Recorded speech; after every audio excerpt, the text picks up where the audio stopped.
In what looks like the bandits in Nigeria daring the man Donald Trump, we are seeing pandemonium and panic in Kwara states as a result of activities of Fulani bandits.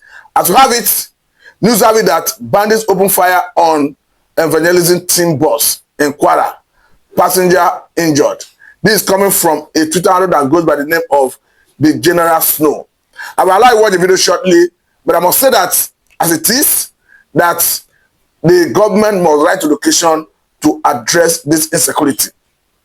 Shortly, we shall equally watch another video that portrays a Kwara community that is completely deserted as a result of activities of Fulani militias. But before we go further, let us watch this video that captures moment the bus was being examined after the attack.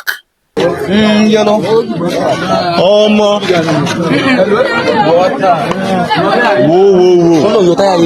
Buruku. What target tire? Ṣé kò sẹ́ni mọ̀ tó ṣèṣe ṣá?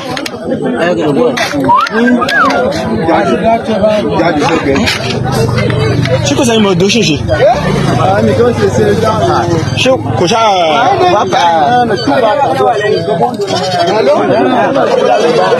I'm gonna try try.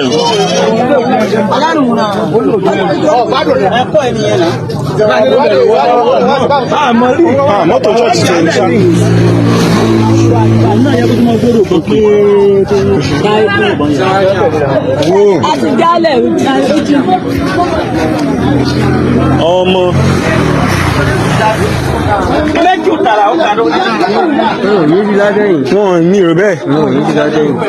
So we this is a vehicle that was targeted along the way to Obo. Along the Eruku to Obo road. So it was this night. According to those that were in the vehicle, they said it was on both sides. Like the bandits were on both sides. So it seems they shoot from both sides. So according to them now, one person is injured and is in Porto hospital here. So possible Ben. Possible.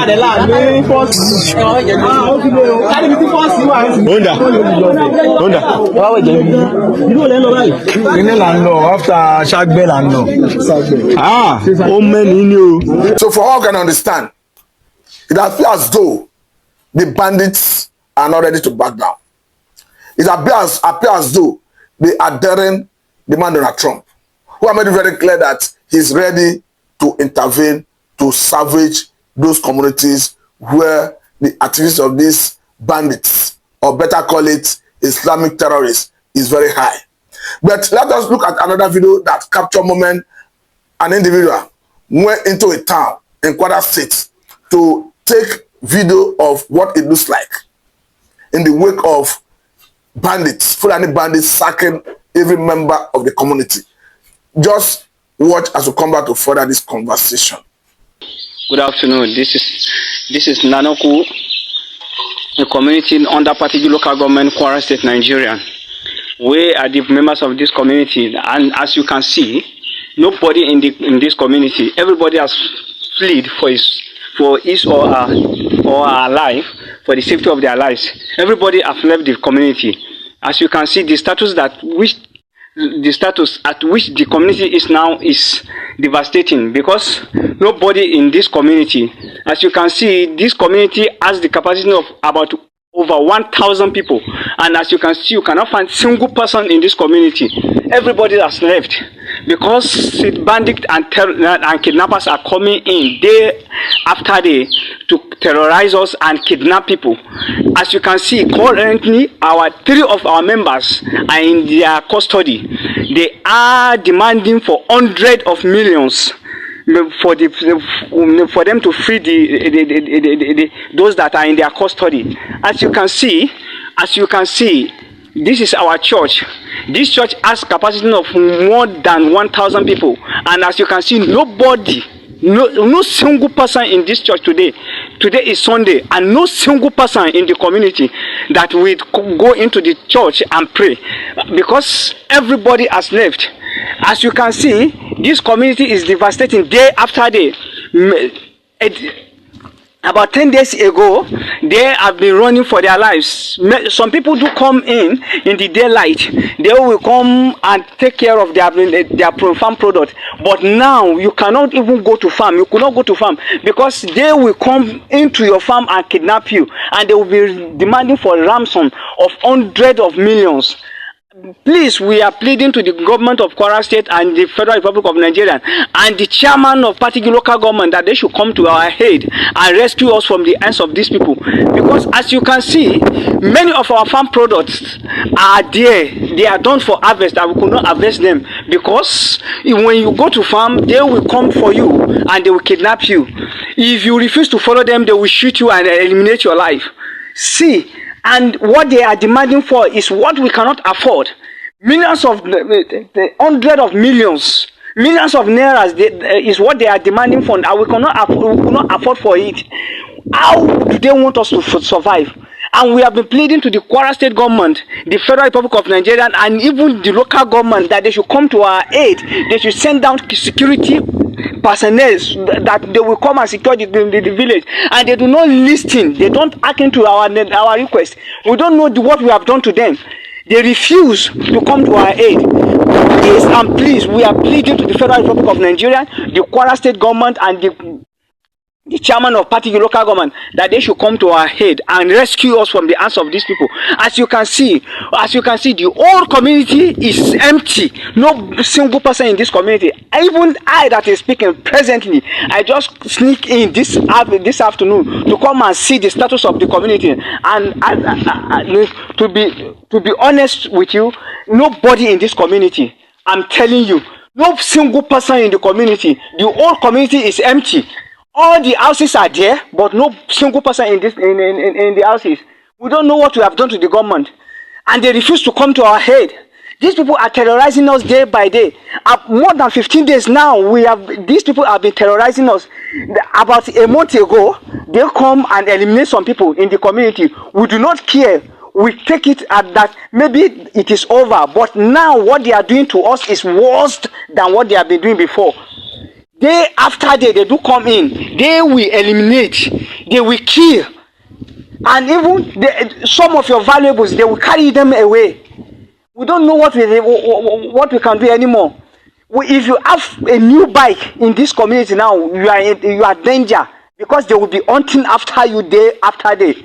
They will be monitoring your movement. Once they know that they see you where they could not, where nobody is around, they will attack you and collect your bike. And those people, they are in the bush. They are in the bush coming with sophisticated weapons. They have sophisticated weapons that we do not have. How can we confront them? We can't confront them. And even present as I'm speaking with you, I am in the compound of the village head. As you can see, no single person, even the village head, is not in the community because everybody fled for their life. Everybody is no more in this community. Please, I'm pleading to the Federal Republic of Nigeria and the Kwara State government and the chairman of particular local government that they should come and rescue us from the hand of these people. These people, they are busting day after day. And even though if you try to comfort them, they will send a message to you that since you said that you are powerful, you can comfort them. They are coming back for you. What could you do again? It's for you to run for your life, for your safety. We don't know what we have done to the government.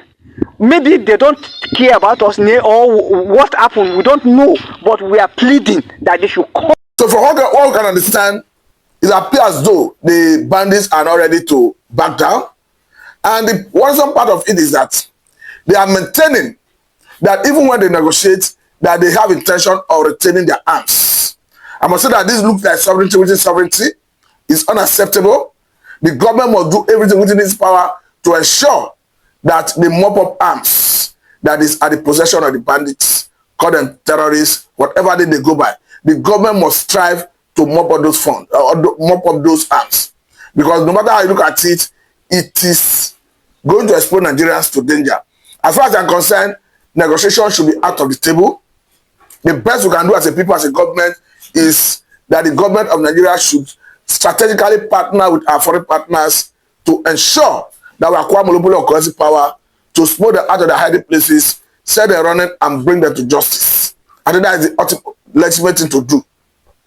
Because as it stands, they have proven that they have no value for human life. They have proven that their stock in trade is to kill, to maim, to kidnap for ransom, and all of that. In a civilized society, I want to say that they have no space in a civilized society. There is no justification for taking to arm, and as we have it, it has been proven over and again that most of them are alien to Nigeria. Most of them come from Burkina Faso, Libya, and all of that. We can see Nigerians in the past rising up to explain how they even brought some of the militias from other neighboring countries to even remove a Jonathan from office. So the question is, the best option left for Nigerian government is to acquire monopoly of currency power, confront them, smoke them out of their hiding places, set them running, and bring them to justice. But let me quickly say that since this controversy or rather discussion regarding intention of America to come into Nigeria came to the front burner, we have not seen Nigerian armed forces. I understand that the 7 chiefs, we have new 7 chiefs, but we are not seeing Nigerian armed forces going to confront them. I want to say that what Nigerians are expecting is not just having meetings, having dialogue, trying to prove that there is no genocide in Nigeria. What Nigerians are waiting and expecting is the government through the armed forces, the army, the navy, the air force, DSS, name it, should move into operation to confront them.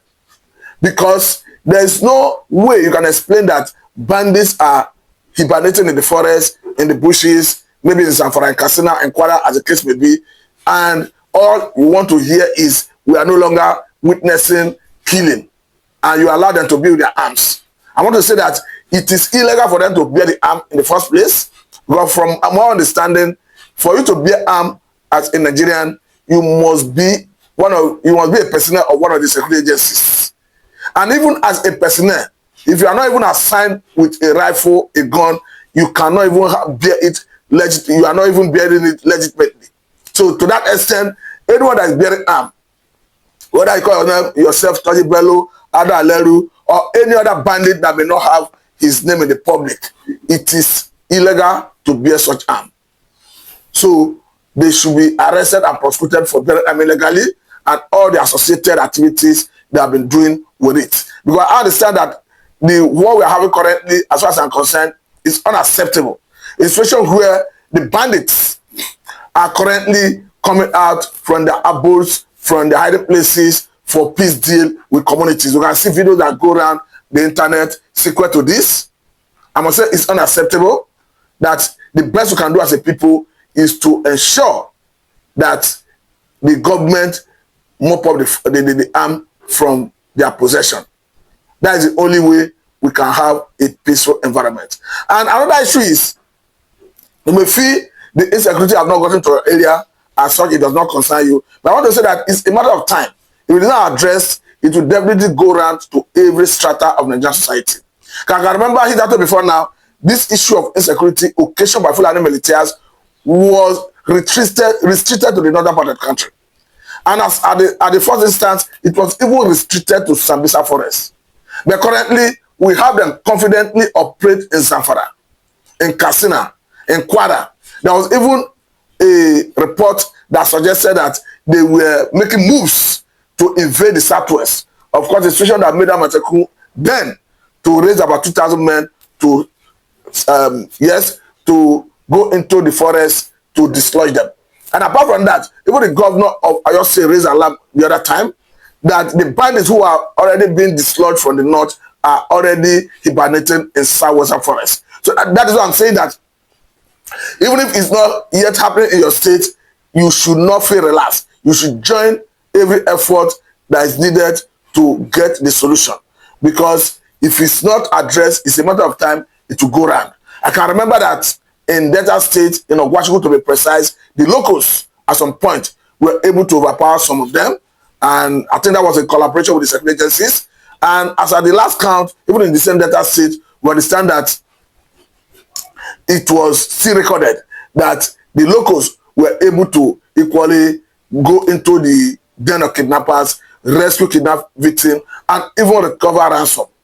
I think we saw a similar thing in Kwara in the past, where the locals exercised bravery in confronting the bandits and arrested a handful of them. We only saw a similar one in Katsina State. But the question is, we need synergy. The synergy I'm talking about is a symbiotic relationship that should encompass the federal government, the state governments, local governments, and the locals to be able to adequately and appropriately address this threat that is occasioned by Fulani militias. More so, the governor of Borno State, Babagana Zulum, have raised a fresh alarm, talking about the recent development where the terrorists are already using drones to attack the military. So you can see that we need to move fast, because from this angle, we need to step up our action, our procedure in terms of our air defense mechanism, because this is another new threat that is emerging.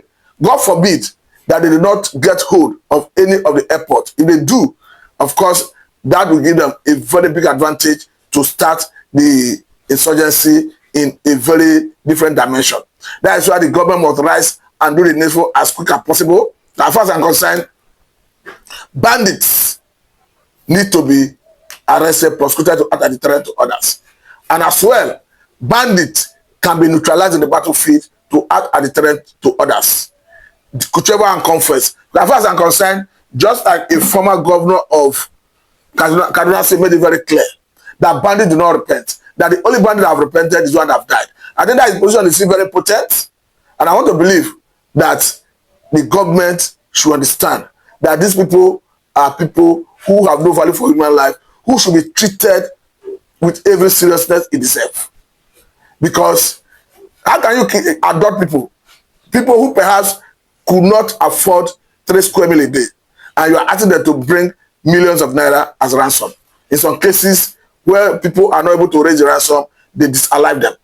I must say this is not acceptable. We must discourage this, because even the issue of negotiation, I want to say that the only condition upon which it is justifiable to negotiate is when perhaps you have citizens in captivity and going for their rescue will endanger their lives. Apart from that, that negotiation is unacceptable. For instance, when we have the issue of Dr. girls, Chibok girls, when they were in captivity, and going for their rescue will perhaps endanger their lives. Under that circumstance, it will be permissible for negotiation. But aside that, with the current scenario, I don't think it is permissible or rather advisable or even justifiable to say you are going into negotiation. Because you are negotiating, and the same people you are negotiating with comes out with their arms. After the peace deal, or rather the supposed peace deal, they go back to their abode, to the hiding places with the same arm. So the question is, how long will the peace deal stand? For me, it's not sustainable. I think that perhaps explains the reason we saw the case in Zamfara State. After a reported peace deal, they came back to start adopting people, even the most, when the peace deal broke down. So as far as I'm concerned, bandits are criminals and they must be treated as such. We need the collaboration of our foreign partners to adequately address this. That is very clear. Let me at this point say that it is a welcome development to disallow bandits. Because it doesn't matter the opinion of Shegumi. I know Shegumi will not be comfortable with this, saying that people are rising to encourage Nigerian government to collaborate with American government to stamp out terrorism.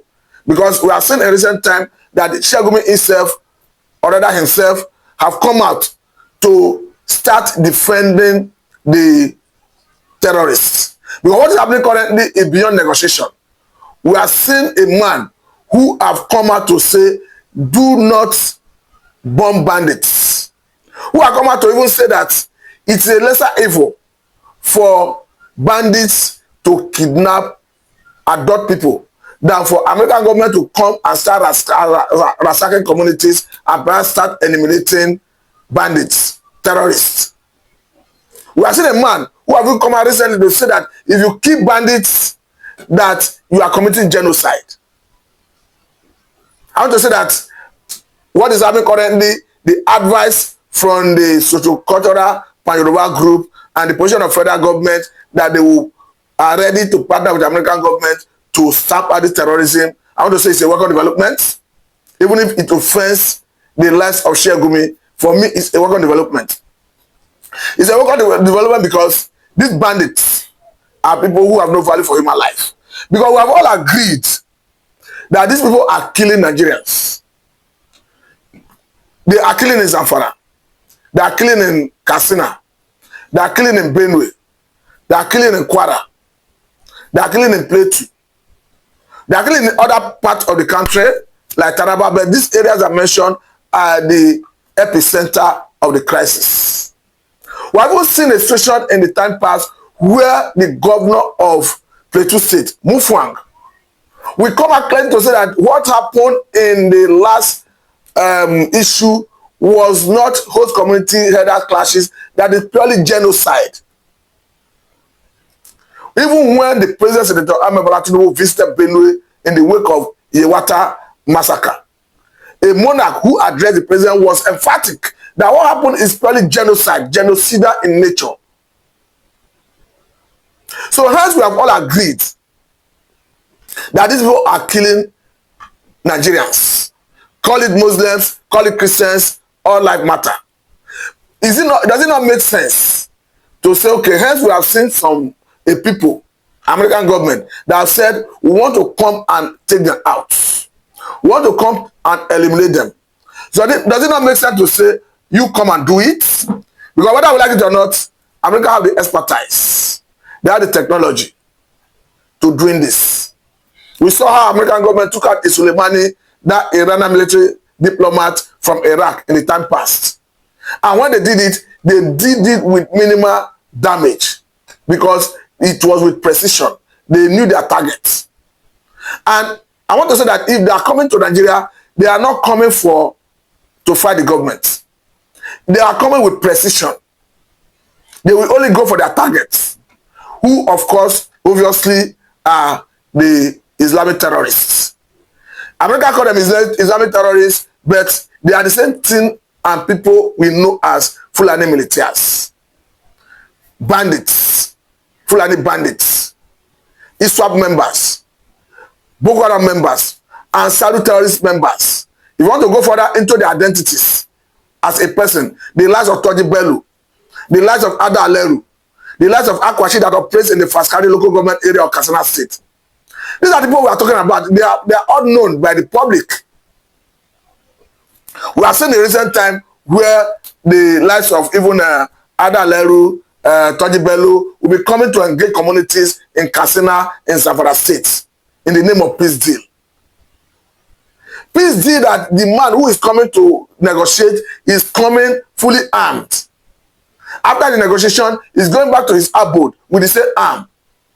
The government have been working and they create the impression that they are in the circumstance that they are doing their best. Now that we have seen a strategic partner that had the wherewithal, the capacity, the competence, the technology to dealing with this issue, we are hearing the likes of Shegumi saying all manner of things that they should not come. Even asking Nigerian government to severe tie with United States of America.